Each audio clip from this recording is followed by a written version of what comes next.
Time now to say hello to our guests. Two stars who've been entertaining us for years. Yes. One is a Grammy Award winner who's been streamed over 20 billion times. The other is a hugely successful actor, comedian, writer and presenter. Please welcome Nelly Furtado and Sir Michael Palin. Hello. How are you? Welcome to both of you. Nice. Isn't this wonderful? Now, Michael, you've toured the world. We've loved watching you do it on TV. This time you are touring the UK and your new tour is based all on your personal diaries written in the noughties. Yeah, well, I've had four volumes of diaries out now. This is the fourth. And I've always done some sort of tour about the diary, telling you about the story in the 11 years which the diaries cover. That's what this is all about. I go on stage, I tell people about the things that go wrong, the funny things, the sad things, the things that don't work out.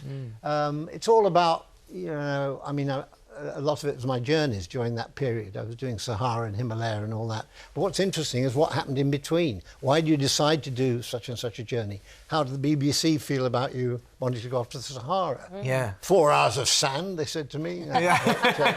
So it's really just an insight into that decade. Yeah, 100%. The noughties. One thing I did read is because obviously you've been writing diaries since the late 60s, but you said that the noughties, I was intrigued by this, you said it was your most productive decade, the noughties. Why was it the most productive? Well, you know, I did about 4 travel series, including Himalaya, Sahara, New Europe. Wow. So I was doing a lot of travelling. Also, at the same time, I was doing a little bit of acting and writing a novel and just taking... I was getting middle-aged, really. I turned 65, you know, which when my father would have retired. And that would have been the end of his working life. For me, at 65, I'm doing midway between 2 big series. And I'm just taking all the opportunities I could. Yes. And I felt very grateful to be able to do it. But it's not easy, because you've got to be as good as you were before. And people say, well, you must just be able to do these series off the top of your head. And it wasn't like that.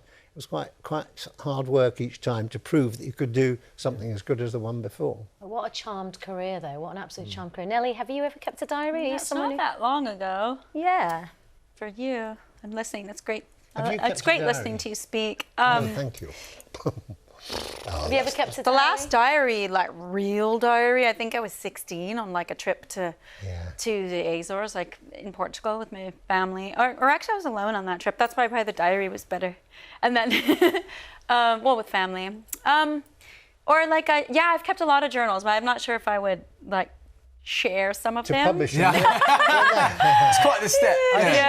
They'd probably be brilliant if you feel like that. There's obviously something you want to hide, which will make you enormous amounts of money. I know. During these diaries, actually, I published my first lot of diaries. So it's all about the decision to actually publish a diary. And along with the tour, you've got a book coming out called There and Back, which covers that decade, 99 to 2009. And one of the stories is about the strangest time you were ever asked to give your autograph. During a robbery, I hasten to add, you weren't doing the robbing. No, I wasn't doing a robbery. I was just walking along the street and suddenly a car skidded to a halt, smell of burning rubber, door flung open, someone staggers out, rushes across, and he sees me and says, "Oh, Michael Palin. Can I have your autograph?" No way! Yeah. He's now got a 20-year prison sentence. If he just carried on running, he'd have been OK. Well, you shouldn't laugh, but that is an incredible story. Look, in the diaries as well, there's something that I think kind of shocked me, was you actually make notes of how many people watch your shows. And what people are saying about your shows as well. I didn't realise, is that something that's always been very important to you? Yeah, I mean, I think that's very important. If you do something, you want to know the results. Who's watching? What sort of people are watching? People who say, well, I never look at the critics and I never read the reviews. But you do. I think that's ridiculous. How are you going to learn about how your show's going down? You're nodding. I agree. Yeah. But I think that comes with age. Like, I think you just become more confident in yourself as you grow, and that's how I am as well. I actually sometimes find comments both educational and sometimes amusing and fun. Yeah. Are you that meticulous? Whether good or bad. Yeah. You don't feel so vulnerable, really, just No, you get older. feel and less you get vulnerable, right, and you're able to embrace like everyone. and everyone's opinion. Nice, a nice place to be. Well, yeah. Totally. I don't embrace everybody. If you get enough rust, but if you're having a bad day, maybe. Then don't bother reading them. Tickets are available now for Michael's There and Back tour, which kicks off in September, when the book will also be out, and you can watch all of Michael's travel documentaries on iPlayer. Yeah, still to come. We'll be talking to Nelly about her brand new music, but first... September. Now, Nelly.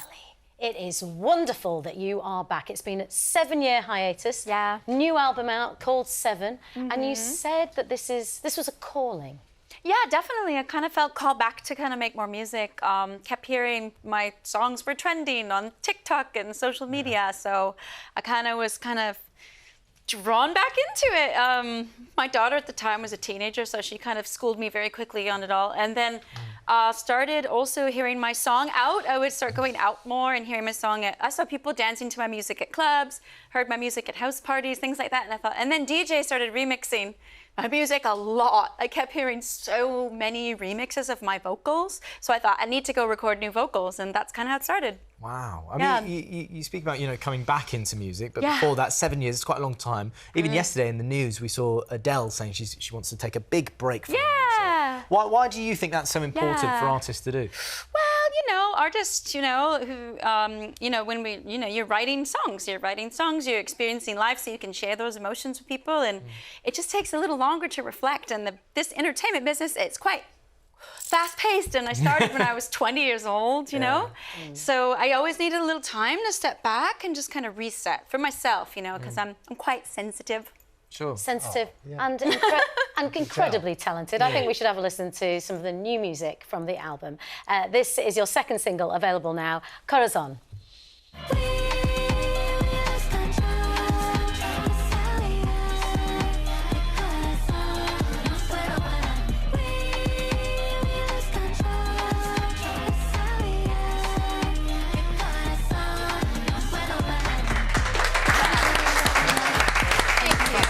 We love it.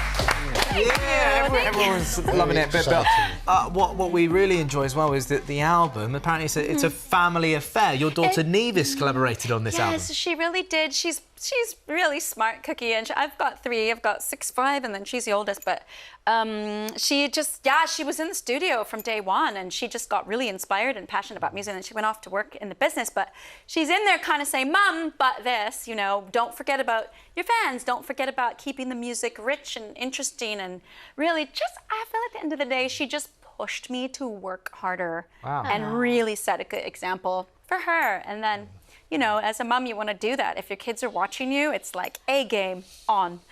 Michael, do your kids ever get involved? Yeah, they're very embarrassed by what I do usually. No. Oh, Dad, you're not taking your clothes off again. Which I have to occasionally, for professional reasons.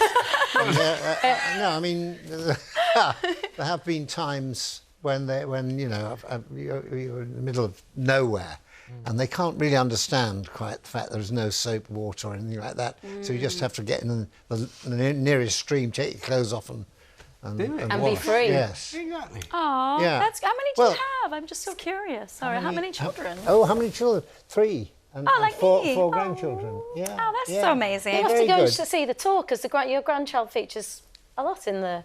Yes, well, of course, that was when I had my first grandchild in 2006, and he's taken over the book. Isn't that so sweet? Yeah. Isn't that adorable? Yeah, he's...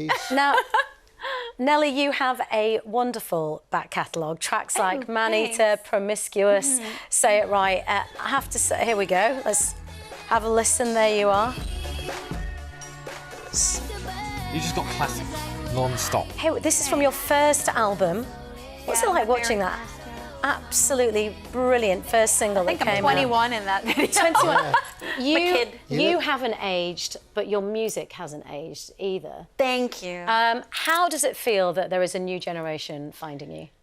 It's very surreal. It's a bit like that movie, like it's The Matrix. It's like meta, You're like, whoa, it can't get any more meta. I've got this 21-year-old almost, and then I've got songs that came out 20 years ago, and there are like 16-year-olds in the front row, and I'm doing the math, and it doesn't add up. I'm like, wait, you weren't born when this came out. How'd you know the words? Yeah. So it's been extremely surreal. It's made me quite humbled, very grateful.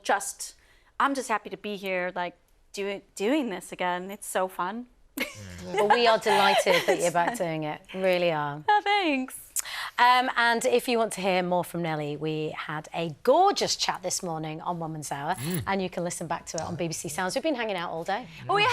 We've been kicking it. Yeah, it's been so fun. And Nelly's album 7 is out on the 20th of September, and you can pre-order it now. We've had so many messages. Thank you so much. Hayley has said, Michael is a fabulous chap. Loved watching his travels all over the world. What a guy. So funny, too. I like her. Yeah. That's something I like about her. Yeah. Thank you, Hayley. And that's all for tonight. So thanks to our guests. Thank you, Michael. Thank you, Nelly. Okay, tomorrow, Vernon Kay will be here with some exciting news about the Olympics. Actors Danny Dyer and Ryan Sampson tell us about their new comedy, and we'll be getting all the latest on this year's proms with Katie Derham. Have a great evening. Bye.